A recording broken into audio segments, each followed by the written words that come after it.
Red line దాటి పైకి వచ్చారు, అక్కడ కూర్చున్నారు, మాట్లాడుతున్నారు.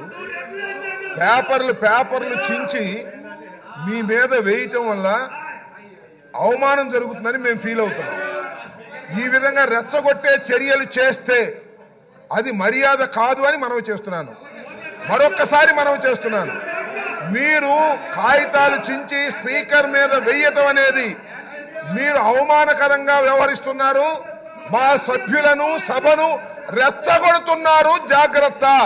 మరొకసారి చెప్తున్నా, మీరు ఎంతసేపు అయినా నిరసన చెప్పండి. మీరు ఇక్కడ కూర్చుని ఎవరు లేరని కాదు, ఊరికి కాగితాలు చింపి స్పీకర్ మీద వేసి అవమానకరంగా మాట్లాడటం, అవమానకరంగా జెక్చర్స్ ఇవ్వటం పట్ల తీవ్ర నిరసన వ్యక్తం చేస్తున్నాం. మీరు మర్యాద తప్పుతున్నారు, సభా సాంప్రదాయాలు తప్పుతున్నారు. ఇలా సభా సాంప్రదాయాలు తప్పితే మేము కూడా తప్పవలసి ఉంటుంది అనేది గుర్తుపెట్టుకోండి.